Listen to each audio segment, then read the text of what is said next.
Timothy Ferguson had become less than the animals that she trains. You've heard her say it would never occur to her to do the things that she did to Timothy to the animals that she trains, to the dogs that she trains. He was less than a dog to her. Child torture is a tough phenomenon to think about. We can't imagine how anyone could repeatedly hurt an innocent child and cause deliberate suffering for prolonged periods. It is even more heartbreaking when it is a mother doing this to a disabled child. Sadly, that is exactly what happened in the true crime story of Shanda Vander Ark. Today's video takes a deeper look at the murder investigation of Shanda Vander Ark and the death of her 15-year-old son, Timothy. We will look at the details of the prosecution's case, including evidence of the physical and psychological torture imposed on her severely handicapped child.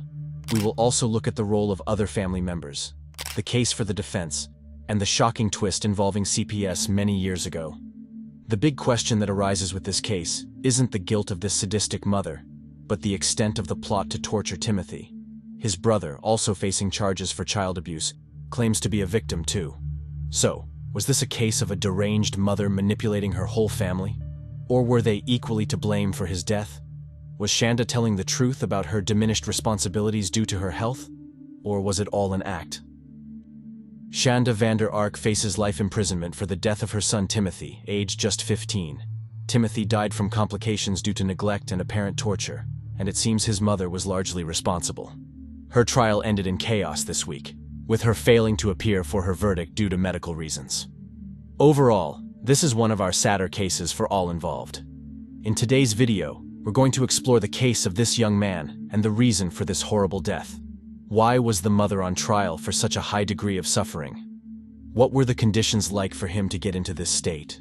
Keep watching to learn how not one but two members of this family worked together to torture this teenage boy. You won't believe some of the suggestions made to punish this boy simply for existing. Keep watching to see all this and learn about the shocking past event that could have made this avoidable. As a warning to those sensitive to stories about child torture and neglect, we're not going to hold back on reporting this case. There are some horrific details about the numerous criminal acts involved here. They all come together to complete the puzzle and show why Shanda Vander Ark deserves a life sentence. The torture of Timothy Ferguson. Let's get right into things. We're not calling this a murder here because this is something different. Most of our true crime murder stories see someone die suddenly because they were a target. It's a quick act. Here, this was a slow and painful death over a long period. It was torture. There are three key aspects to this act of torture that all contributed to his death. One was his diet, or lack of, to be more accurate. His mother fed him mostly bread soaked in hot sauce. There were also times when he was tormented with the promise of bites of frozen pizza rolls. The prosecution asked Shanda why she only fed him hot sauce. The court saw the bottle of the brand used and all the warnings about its intensity. She insisted that Timothy liked it and admitted she hadn't dared try it herself because of an intolerance to spicy food. Additionally, they deprived him of sleep. Shanda kept him in a small closet where he lay on a blue tarp and nothing else. Often when he tried to sleep, they woke him and made him stay awake. The room had a series of monitors, motion sensors, and live feed cameras.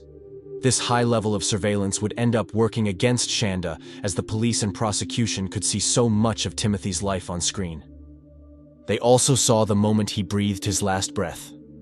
Then there were the baths. Timothy's guardians forced him to take ice baths. This was a way to keep him aware, but also a punishment for the times he acted out.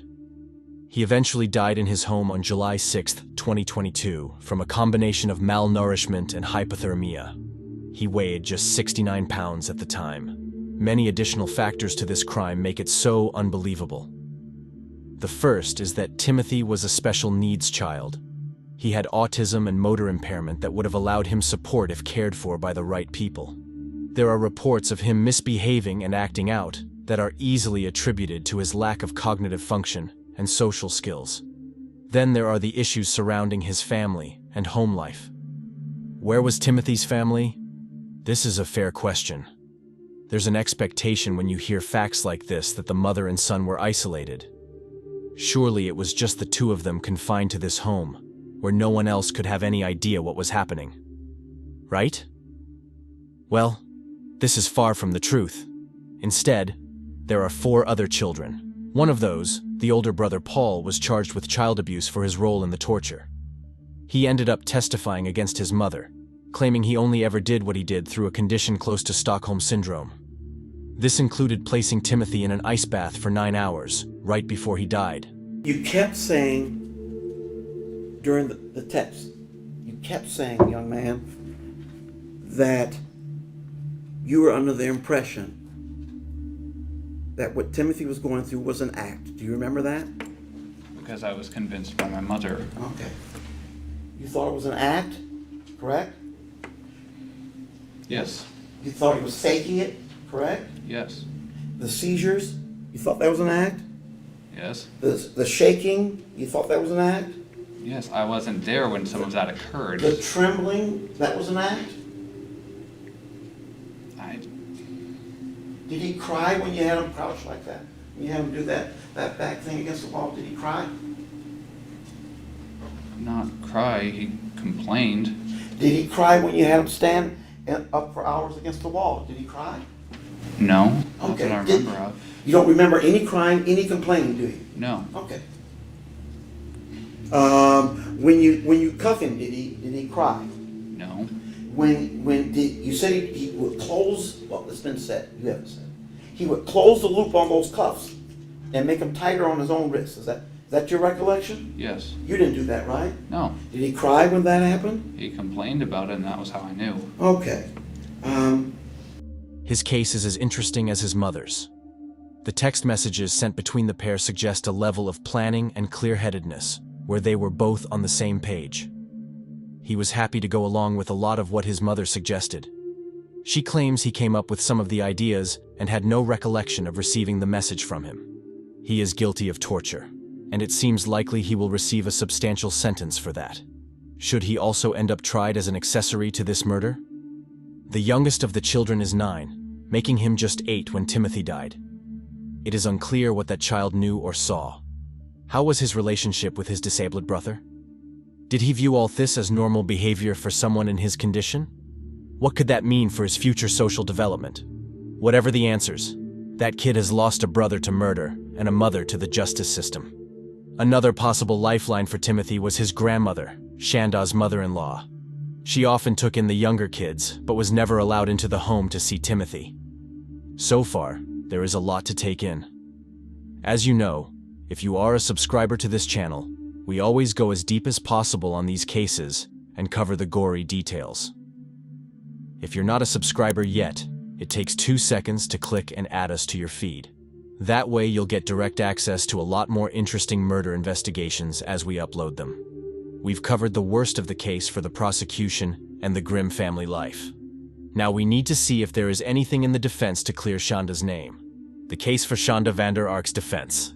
The defense team clearly had their work cut out for them here defending this mother with all the evidence piled up against her.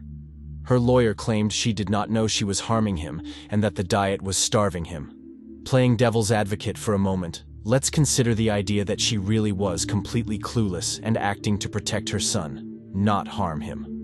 All those sensors and cameras show a parent keen to never let their severely disabled son out of their sight. There were also attempts to lock the pantry and freezer so Timothy couldn't get in and eat frozen food or anything bad for him. However, this argument completely falls apart when viewing text messages between Shanda and Paul. One saw them discussing putting the hot sauce on Timothy's genitals to see how it felt. We have to remember here that not only is this her son's private parts we are talking about, but that he was a minor. There is also the contradiction with the frozen food. If it was okay for Paul to taunt Timothy and give him frozen pizza rolls, they had no issue with him eating frozen food from the freezer. The defense also states Timothy was deliberately disruptive in recent years. Shanda had remarried, and that stepfather then moved out after suffering a stroke. This has put a lot of strain on the family in general and would have been an anxious time for any teen with autism. Yet, instead of helping Timothy through the transitions, she punished him for reacting to them. Shanda claims to have PTSD as a result of the stroke, which exacerbated symptoms from other conditions. She says that her combination of ADHD, OCD, and sensory processing disorder makes it difficult for her to recall what happened and take accountability. Yet she wants you to believe that she doesn't remember any of this. Can't remember any of these things. I don't remember that text message. I don't remember doing that. I don't remember saying that. Every time she's confronted with something that she did or something that she directed to be done to Timothy, she can't remember. How does this woman hold down a job as a legal clerk? If your memory problems are that bad that you can't send these text messages, how are you not seeing a therapist? How are you not on medication to address these issues? You couldn't hold down a job if you were that, let alone a job as a legal clerk, if you had that many memory problems. Let's talk about the things that she can remember. Oh, right after Mother's Day, he weighed 104 pounds. And I asked a couple times, 108 pounds? No, 104 pounds. Absolutely certain about that. Somehow she can remember 2 months before Timothy dies, what he weighed. That's a detail that she can remember. The bad things? No, can't remember any of that. That's the detail that she can remember. And 3 weeks later, that's how he looks. Does that look like 104 pounds? Sure doesn't look like it to me. There isn't a single text message in here, or in there, the larger binder, where she says, what are we doing? I don't understand why we're doing these things. Why are these things happening? Why is Timothy on a camera? Why is Timothy in handcuffs? Why is Timothy locked away in a small room? If she has all these memory issues, where are those text messages? Where are the memory issues in here? She knows everything that she wants to have done, and she's telling Paul day after day after day what to do to Timothy. Not struggling to remember what it is, not struggling to remember what it is that Timothy had done to be punished in this way. Not struggling with any of that.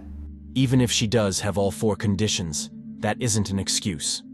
It is also shocking to see that an adult with sensory issues would act so violently toward an autistic child. A twist in the tale. This true crime story keeps building with extraordinary layer after layer of information. This last part is interesting and adds greater depth to the family dynamic. It seems that Shanda didn't have legal custody of Timothy. She had agreed to relinquish that right in 2012, after an investigation by Oklahoma Child Protective Services. She handed the children over to their father and agreed to pay child support as long as she wasn't stripped of her parental rights entirely. The trial of Shanda Vander Ark. This murder investigation gained more attention recently as the mother attended court on trial. True crime fans have followed proceedings online, marking moments in the prosecution and her responses to questioning. The prosecution case was strong with evidence about Timothy's medical state, the camera footage, and testimony about Shanda's actions. Many times, Shanda said she didn't know why she had done the things she did, or blamed her actions on Paul instead. The pair were clearly in it together, but are now keen to deflect blame as best they can. She also uses her cognitive issues as a defense, which has to be a slap in the face to anyone with OCD and ADHD. It is easy to be neurodiverse and not end up so cruel and negligent that you kill a family member by torture. There are also many headlines focusing on her reaction to the evidence presented to her, and rightly so. So often when we write about these true crime cases, we end up talking about a disconnected person showing no emotion when they hear evidence or receive a verdict. Here, Shanda's reaction to photographs of her emaciated son was visceral. You look like that when you put him in the bathtub?